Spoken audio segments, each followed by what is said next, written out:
আজ আপনাদের দেখাবো কান্তজির মন্দির। কান্তজির মন্দির বাংলাদেশের একটি ঐতিহ্যবাহী স্থাপনা। আপনারা ভিডিওতে দিনাজপুরে অবস্থিত কান্তজির মন্দির দেখছেন। এই মন্দিরটি বিভিন্ন নামে পরিচিত। কেউ কেউ এই মন্দিরকে কান্তজিউ মন্দির বলে বা কান্তনগর মন্দির নামেও চিনেন।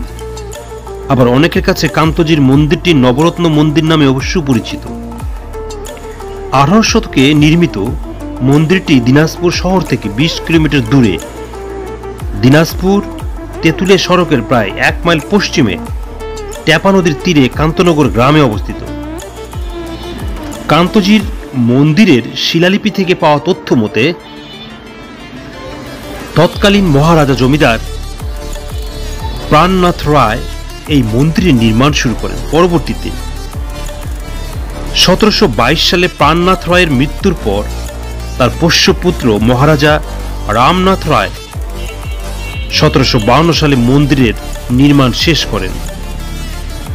তখন কান্তজির মন্দিরটি 70 ফুট উঁচু ছিল, কিন্তু 1897 সালের ভূমিকম্পে মন্দিরটি ক্ষতিগ্রস্ত হয়।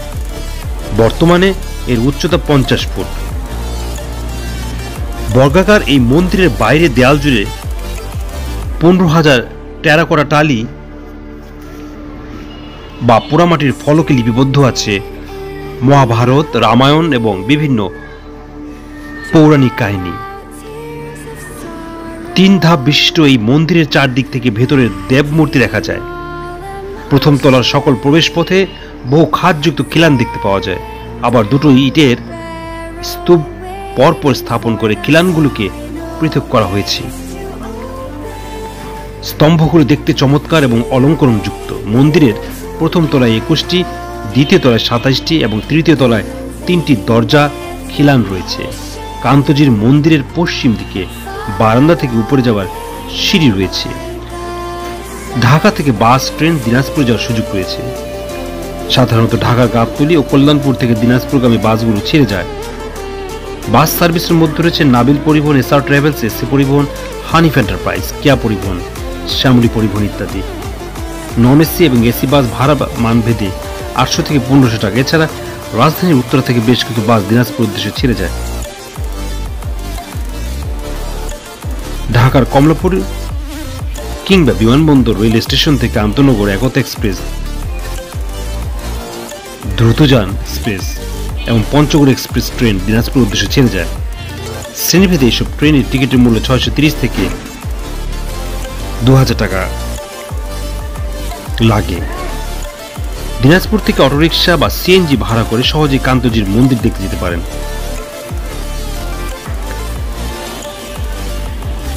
দিনাজপুর শহরে ভালো মানের হোটেল থাকতে চাইলে পর্যটন মোটেলে যোগাযোগ করতে পারেন। পর্যটনের হোটেল থাকা বুকিং দিতে আপনারা ওয়েবসাইট ব্যবহার করতে পারেন। এক্সপ্লোর বিউটি বাংলাদেশ বাংলাদেশের আনাচে কানাচে ছড়িয়ে থাকা সকল সৌন্দর্য আপনাদের সামনে তুলে দেবে। দেখা হবে নতুন জায়গায়, আবার নতুন।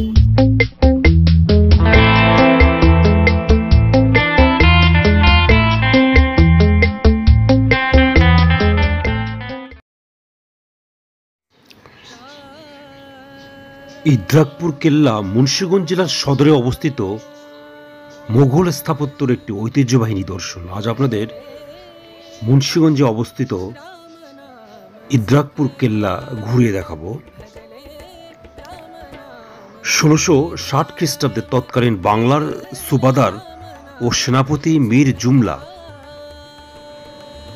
ইসামতি নদীর তীরে ইদ্রাকপুর নামক স্থানে এই কেল্লাটি নির্মাণ করেন। আপনারা ভিডিওতে ইদ্রাকপুর কেল্লা দেখছেন। 82 মিটার দৈর্ঘ্য এবং 72 মিটার প্রস্থ ইটের তৈরি ইদ্রাকপুর কেল্লাটি মগ জলদস্যু এবং পর্তুগিজদের হাত থেকে রক্ষার জন্য নির্মাণ করা হয়। লোকমুখে প্রচলিত আছে ঢাকার লালবাগ কেল্লা থেকে ইদ্রাকপুর কেল্লা পর্যন্ত একটি সুড়ঙ্গ ছিল।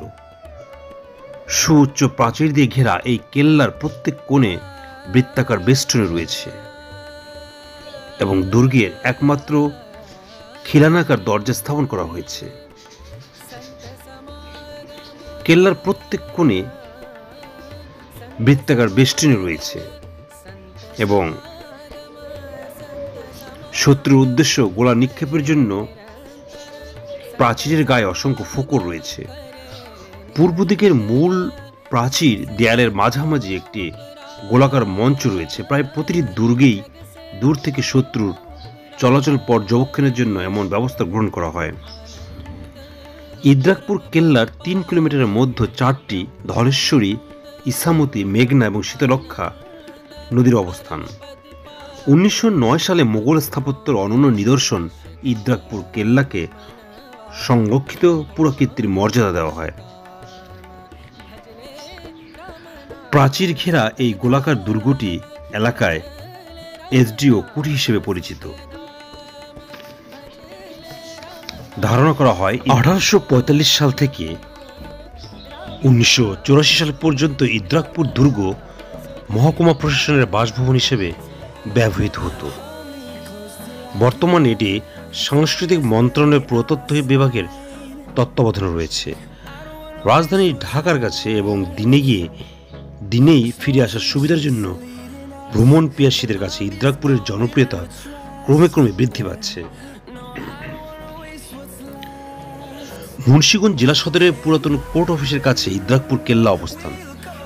রাজধানী ঢাকার গুলিস্তান থেকে দিঘির পার এবং ট্রান্সপোর্ট বাসে করে মুক্তারপুর এসে জনপ্রতি 10 টাকা অটোরিকশা ভাড়া এবং 20 থেকে 25 টাকা রিক্সা ভাড়ায় ইদ্রাকপুর কেল্লা আসা যায়।